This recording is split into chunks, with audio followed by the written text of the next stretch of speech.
Welcome to the Casual Birder podcast. I'm Suzy Buttress. As a casual birder, I take time to watch birds as I go about my daily tasks. In my show, I'll tell you about the wild birds I've seen, speak with other enthusiasts, take bird walks, and share stories from listeners around the world. In case you missed it, last episode I spoke with Dr. Amir Khan, general practitioner, nature enthusiast, and best-selling author. He told me about the wildlife he sees in his garden and the importance of nature for our well-being. There was also a surprise cameo from a hedgehog. Do take a listen. Today's episode is the third of a series of audio diaries about my lockdown birding, where I share the daily entries from my bird journal, telling you about the bird species I've seen, behaviours I've observed, and changes I'm noticing as the year progresses, all from an extremely local viewpoint. This episode is brought to you by Casual Birder Weekly, the show's newsletter. While the show has a really awesome Facebook group, I also connect with you in a variety of other social media spaces, but that can mean our contact is fragmented. The newsletter is a great way for us all to stay in touch. Each week, I share tips to help you get the best birding experiences, bird news that's caught my eye, recommendations for other podcasts or books I've enjoyed, and I let you know about any planned group birdwatch events. Sign up now. The link is in the episode notes.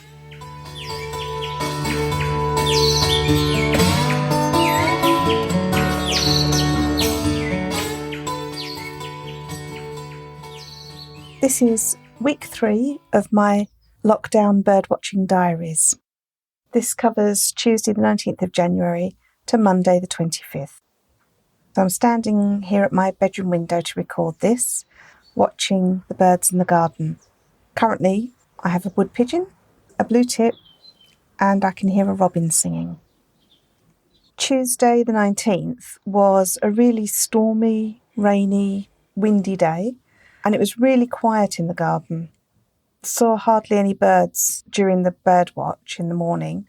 I generally do my bird watches between 7:30 and 9:30, and they're usually about 30 minutes long. I only saw 5 species, and amazingly only 3 wood pigeon the whole day, but the others were robin, blue tip, rook and carrion crow, which came in for the peanuts that I've been putting out in the bird table. Wednesday the 20th, we were still feeling the effects of Storm Christoph with wind and rain, and it was even quieter in the garden. I only saw 2 species all day. That was 2 wood pigeon and 2 blackbirds. I did hear a robin, however, and a song thrush in the morning. Thursday the 21st, still windy, but luckily we had some clear blue skies and the sun came out. I noticed that day that a robin finally ate from the peanut suet feeder that I've got. Because of the storm the last few days, I only put out seed mix in the ground feeding trays. I didn't put out any suet because with all the rain it would just turn to mush. But I did put out new coconut suet half because the robin and the dunnock had been eating the one. I've got it resting actually in a tray so that it's easy for the birds to eat. Occasionally a rook or a jackdaw will find it, but mostly they leave it alone and the smaller birds get to eat it. I had 7 species in the garden that day, so it felt a lot more active after the previous 2 days where I'd seen hardly anything. Oh, and the red-legged partridge came back that day as well. I guess it had been hunkering down somewhere during the storm, but it came back and sat in the garden. Friday the 22nd, it was a very clear sky, frost in the morning, and the water baths had frozen. But because it was a clear sky, once the sun came up, it was really refreshing. It was one of those lovely winter days where you can actually feel warmth from the sun, but the air is very cool. Had 11 species in the garden that day, including a wren, great tit, carrion crow. Oh, and I did notice that both the red-legged partridge and the magpie had frost on their tails. Well, in fact, with the red-legged partridge, the frost went up its back as well, which is the most frost I've ever seen on the bird before. Honestly, you see that and you really want to take them into the warm and let them defrost. I guess it's where the feathers don't have any body heat. It just gets frosty. That day, because it was so cold, I put out some extra suet and dried mealworms for the blackbird, and felt good to go out and put that out, and almost immediately the blackbird came out and started eating it. So it felt like it was really appreciating what I'd put out for it. Also on that day, I noticed the blackbird was singing. Now, what it was doing was it was singing just very quietly, but I could see its throat moving and I could just hear a song coming out. I don't know if you can hear that. We've got 2 wood pigeons fighting in the garden at the moment. You might hear their wings slapping as they hit each other. So this blackbird was singing, but just in its throat, just really quietly, and it was kind of bowing forward as it sang. I managed to get a small amount of video of it, so do have a look out for that. I'll put it on the YouTube channel. So I don't know if it was practicing its song, ready for the breeding season, or whether it was calling to another bird in the shrub close by. I think I've seen that like once before, but not as quietly. Back in the present day, I'm just watching Robin and a blue tit going to the feeder that holds suet pellets and peanuts. It's proved really popular with both robins, blue tits and house sparrows. And even the wood pigeon has been partaking of the delights of the suet pellet and nuts. Despite the fact that I leave plenty of food around in other trays, this particular feeder seems quite popular. And I bought new seed mix from a company that I was very impressed with the quality. Now, this is a no-grow mix. Often you'll buy a seed mix and there'll be lots of filler seed in it. But this one, all of it looked like really good quality. There wasn't any flaky bits or any chalkiness. The previous seed I'd been using would leave white marks on my paving, which made me feel like there was something chalky in the mix. So that's not happening now with this new mix. Although it does contain possibly millet, which seems to be the last thing that the birds are eating. On Saturday the 23rd, it was overcast, but with a very high cloud base. And once again, we had frost and frozen water. During my bird watch in the morning, a goldfinch stopped in the garden. It was the first time this year that I'd seen a goldfinch in the garden. I'd heard them flying over a few times, but not actually seen one. Unfortunately, just as soon as it landed, there were 2 wood pigeons fighting and it frightened them off. But luckily, later on in the afternoon, it came back and actually fed from one of the feeders. So that means 23rd of January, my first goldfinch in the garden for the year. Oh, had a nice flyby by a red kite that day as well. It was in the sunlight and it really picked up the red in its wings. I had 10 species in the garden that day. It felt like, because it was calmed down from the previous few days of storminess, that they were back out again. So 10 species seen, 7 of them in the garden. The other 3 were red kite, starling and a song thrush, which again was heard but not seen. On Sunday, the 24th, we had heavy snow.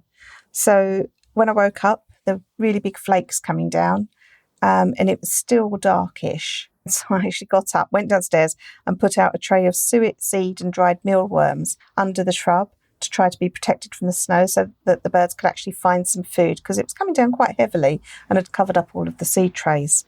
I came back up and did my bird watch. And the blackbird came out and ate from that tray, so that felt like validation that I'd done the right thing. I managed to spot a redwing on that day as well, sitting in a tree about 500 feet away from where my bedroom window is. And using my amazing super zoom camera, I was able to get a photograph of it and identify it from the photograph, because for the binoculars I thought it was a redwing, but I couldn't be absolutely sure. And then with my super zoom, I got a photograph and was able to confirm it. So that was quite exciting, because it meant that I could finally confirm another species for the year, seen from my garden, even though it wasn't in my garden. Really interesting to know that they are nearby.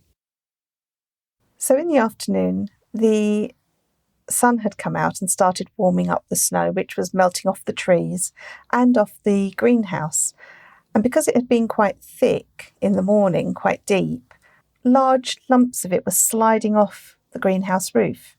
The red-legged partridge was sitting very close to the side of the greenhouse, and I was convinced that if it didn't move, it would get a load of this snow on its head. The snow kept sliding off and the partridge didn't move. So I decided, okay, I'm going to film this. So I set up my camera and tripod and started filming.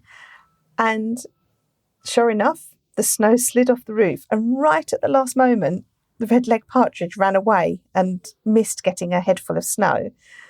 But I managed to video it. And I slowed down. You'll be able to find the video on my YouTube channel. And I slowed down the moment of it running away, so you could see that it just avoided getting a head full of snow. It must have heard the slide as the snow slid off the roof, and that was what prompted it to run. But it had been sliding off the roof around it, and it hadn't been concerned at all. So it obviously was a lot more aware than I thought it was. So with all the snow, I didn't think I'd see many birds, but during the afternoon, it was a lot more active in the garden with birds coming for the feeders. On Monday, it was a clear sky again and frost, and there was still snow from the day before on the ground. I heard the red-legged partridge calling out before daylight, and a robin was singing while it was still dark as well. During the day, I was out refreshing the feeders, and I saw 7 redwing fly over. I wasn't sure whether it was redwing or not, but it sounded like a thrush of some sort. And since then, I've seen some flocks of the birds and been able to identify them. So I'm pretty sure that's what I saw that day as well, that they were redwing flying over.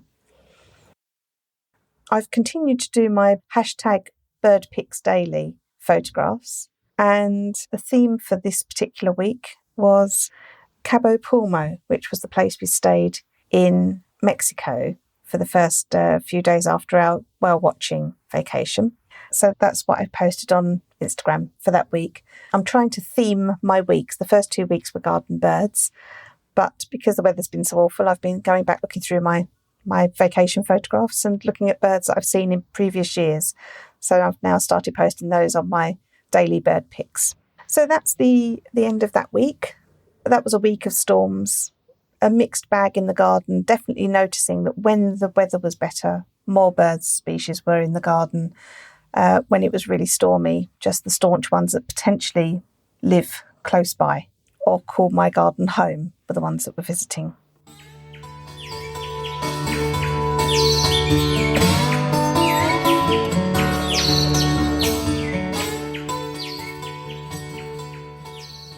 Personal recommendation has been shown to be the number one way that people find out about podcasts. So if you enjoy this show, please tell a friend or give the show a shout out on social media. You can also help support the show's production by contributing to the tip jar. The easiest way to do this is to buy me a virtual coffee. Your donations help fund my production costs and are very much appreciated. You'll find the link in the episode notes. Do keep in touch. Tell me about your sightings by leaving me a message on SpeakPipe or on the contact form on my website, casualbirder.com. And do remember to sign up for my newsletter, Casual Birder Weekly. Take a look at the episode notes for the links to all of these. Make sure you don't miss any episodes by subscribing to the show. Subscribing is free and you can do it wherever you listen. Thank you to Randy Braun for designing the artwork for the show. The theme music is Short Sleeve Shirt by the Drones. Thanks to them for letting me use it. Check out their website at dronesmusic.net. Thank you all for listening, and I hope you'll join me again for another episode of the Casual Birder podcast.